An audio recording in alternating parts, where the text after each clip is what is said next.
Wallahi jamaah, ada seorang syekh cerita dalam salah satu ceramahnya, cerita tentang seorang dokter perempuan di sana, di Arab sana. Ada seorang anak lelaki bawa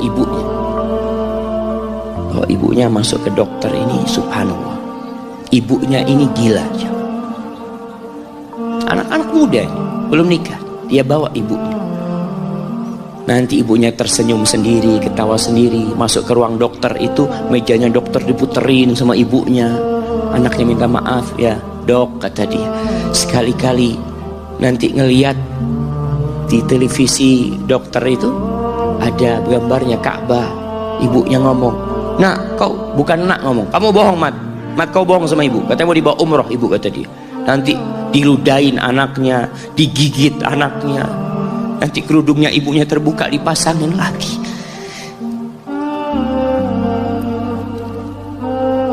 Itu dokter tanya sama anaknya, ini siapa? Ibu anak, kata dia. Sejak kapan dia seperti ini?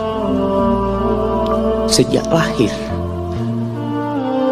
Loh, terus gimana engkau bisa lahir? Iya, sama kakek ana, ibu ana dinikahkan, tapi 10 bulan diceraikan. Ya karena seperti ini, ana lahir dari rahim ibu ana. Dan seperti ini kelakuan. Iya, kata dia. Engkau berbakti sama dia, kata dia. Dia kan nggak kenal sama engkau. Iya, dia nggak tahu sama ana, tapi Allah tahu kalau dia ibu ana. Tahu kalau dia ibu ana harus berbakti sama. Ditanya, ibumu sakit apa? Ibu kena gula, katanya, kena ini semua. Setelah dikasih resep, itu dokter cerita, pasiennya keluar, ditutup pintunya. Dokter ini nangis.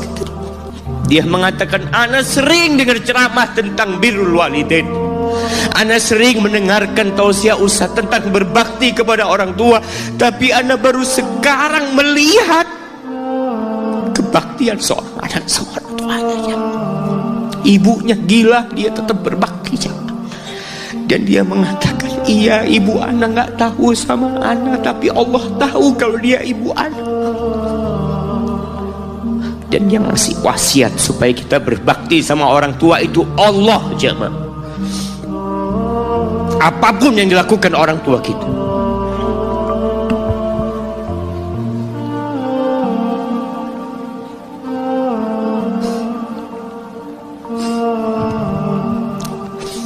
Apalagi ibu.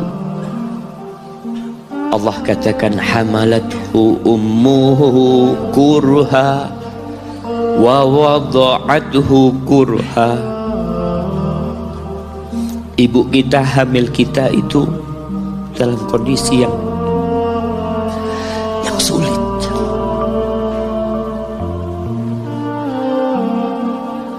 Ada ibu yang harus bed rest demi anaknya lahir. Demi kita lahir, ibu kita itu bed rest. Capek dikit keluar darah. Ada yang harus hamil kita dalam kondisi dia ditinggal sama suami. Dia harus cari nafkah sendiri. Ada yang harus muntah-muntah demi kita. Allah. Lalu kita berdiri buat ibu kita, capek. Diceritakan seorang, ya kita semua tahu ceritanya, tentang 3 orang yang masuk ke dalam gua. Kemudian gua itu tertutup dengan batu yang menggelinding. Lalu mereka bertawasul dengan amal soleh mereka. Salah satunya yang mengatakan, ya Rabbi, Allahumma, ya Allah, aku punya 2 orang tua. Aku punya 2 orang tua yang aku senantiasa memberikan susu kepada keduanya sebelum keluarga yang lain minum susu. Dia sudah menikah, dia punya istri, punya anak. Pada suatu hari, ya Allah, aku kejauhan cari rumput, sehingga aku balik dalam kondisi orang tua sudah tidur. Maka aku pereskan susu buat keduanya, ya Allah. Allah tahu, tapi dia mau cerita sama Allah. Dia ingin tawasul dengan amal soleh dia. Lalu aku taruh di wadah. Aku datang ke bapak ibuku, mereka tidur. Maka aku berdiri di hadapan kedua. Jamaah, bukankah bisa dia taruh di sebelah meja ibunya susu itu? Dia ambilkan meja, taruh di sana, dia bisa tidur. Dia sudah berbakti sama orang tuanya dengan seperti itu. Tapi anak ini tidak. Aku berdiri, ya Allah, aku gak ingin membangunkan keduanya. Dan aku terus berdiri, aku pegang itu susunya. Sampai mau subuh bangun, aku serahkan kepada kedua. Anak-anaknya nangis minta susu. Kata dia, lah, sampai bapak ibu aku minum. Kalian jangan minum. Kita kadang-kadang sudah menikah lebih peduli sama istri kita, lebih peduli sama anak-anak kita. Nggak ada hadis yang mengatakan anak itu pintu surga, jemaah. Yang ada itu orang tua pintu surga. Kita peduli sama anak-anak kita. Beli oleh-oleh buat istrinya. Ditelepon istrinya mau apa, kepingin apa. Pernahkah engkau telepon ibumu? Tanya, Umi kepingin apa, Umi? Ana lagi dalam perjalanan, Umi. Jamaah, itu anak, Masya Allah, dia berdiri. Kenapa dia kuat, jamaah? Karena dia tahu Allah yang nyuruh dia berbakti. Mungkin tidak ada yang melihat berdirinya dia, tapi Nabi ceritakan berdirinya dia. Dari malam jamaah sampai pagi, berapa jam dia ingat, ibuku hamil aku 9 bulan. Capek. Ana semakin tahu dengan tugas besar seorang ibu dan pengorbanan seorang ibu setelah Ana menikah. Setelah Ana tahu bagaimana istri Ana hamil, ketika dia harus tidur gak enak, makan muntah jemaah. Ana melihat istri Ana sampai lemas dia. Ana ingat begini ibu Ana hamil Ana. Lalu kita lupa jemaah. Kita sok sukses, mungkin engkau lebih sukses dari orang tua. Tapi kalau nggak ada bapak ibu, engkau nggak akan pernah lahir di muka bumi. Allah ceritakan ibunya hamil dia. Wa wada'athu kurha, dan melahirkannya dalam kondisi sulit. Kadangkala perut ibu kita itu disobek demi kita keluar dari perut ibu kita. Antum meninggalkan luka di ibu, itu dijahit. Kalau antum anak ketiga, Allahu Akbar, berapa kali dibelah perut ibu kita aja. Tubuhnya jadi jelek gara-gara kita. Tapi dia nggak peduli, yang penting antum lahir dengan selamat. Kalau ibu kita dikasih pilihan, ini nggak bisa diselamatkan dua-duanya, salah satunya akan meninggal dunia. Kira-kira apa kata ibu antum? Iya, nggak apa-apa dok, selamatkan bayinya dok. Nggak apa-apa dok, biar dia lahir dok. Subhanallah.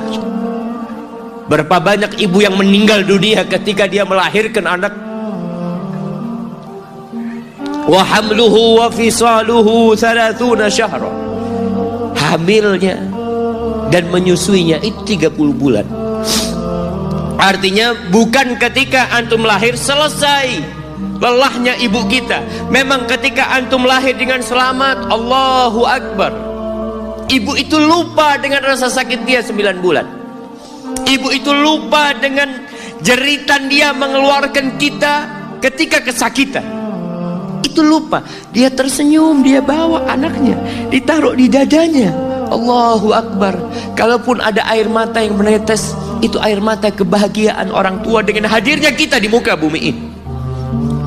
Lalu kita bisa berjalan, kita nggak bisa apa-apa lahirnya. Allah rekam kebaikan ibu kita. Kita disusui sama ibu kita. Berapa bulan? 2 tahun. 24 bulan disusui. Mungkin ada yang kurang, mungkin ada yang lebih. Tapi yang jelas kondisi kita tidak bisa berbuat apa-apa. Kita hanya bisa menangis, jemaah.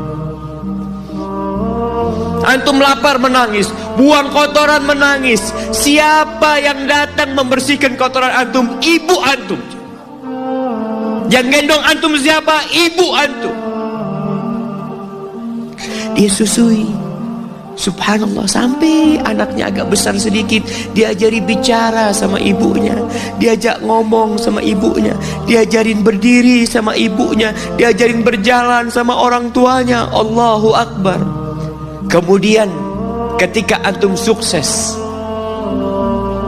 antum berangkat ke luar negeri, antum berangkat ke luar kota, meninggalkan kedua orang tua antum, boleh, asalkan dengan ridho orang tua antum. Kalau ibu antum telepon, antum di Batu sini kuliah sampai sukses jadi pengusaha di sini, ibu antum di kampung telepon, nah, ibu ingin kau balik ke kampung. Jangan pernah mengatakan, Bu, anak kerjanya di sini, Ibu. Saya ditugaskan di sini. Tinggalkan semua pekerjaanmu, pulang ke rumah. Ustaz, gimana dengan istri dan anak-anak anak? Yang ngasih makan istri sama anak-anak antum itu Allah Jalla Jalla. Bawa pulang ke kampung, hidup sama ibu antum. Jamaah, ada seorang sahabat yang izin untuk berjihad, izin untuk mendapatkan surga yang paling tinggi, izin untuk bisa memberikan syafaat kepada 70 dari keluarganya. Kalau dia mati syahid, dia datang kepada Nabi SAW, ditanya, bapak ibumu hidup? Iya, kata dia. Pulang engkau ke sana, fazammal jannah, di sana ada surga.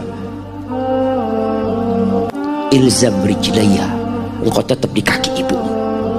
Ini mau jihad, bukan mau cari fulus, jemaah. Bukan mau cari kenikmatan dunia, dia mau cari surga. Tapi pintu surga yang paling baik orang tua dapat jauh-jauh. Jemaah, wallah, ketika antum nangis di kasur ibu di dapur lagi masak, dimatikan kompornya, dia datang jumpai antum. Antum lihat, anak sering lihat ketika kajian, bagaimana seorang ibu yang gendong anaknya yang nangis. Dia ingin dengarkan kajian, tapi engkau menghalangi dia untuk mendengarkan kajian dengan baik. Dia harus gendong. Kadang-kadang nggak boleh deket-deket kajian, yang bawa anak tempatnya lain, dan dia nurut. Engkau ganggu hidup dia dari sejak engkau lahir. Kemudian setelah engkau dewasa, engkau nggak berbakti sama ibu. Lupa dengan wa hamluhu wa fisaluhu 30 syahr. Di masa Umar bin Khattab, ada seorang yang datang kepada Umar mengatakan, ya Amirul Mukminin,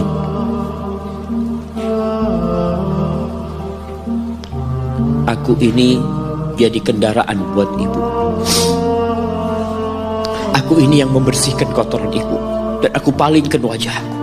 Ibuku sudah lumpuh, gak bisa apa-apa, dan aku berusaha untuk berbakti sama dia. Aturani qad jazaituha.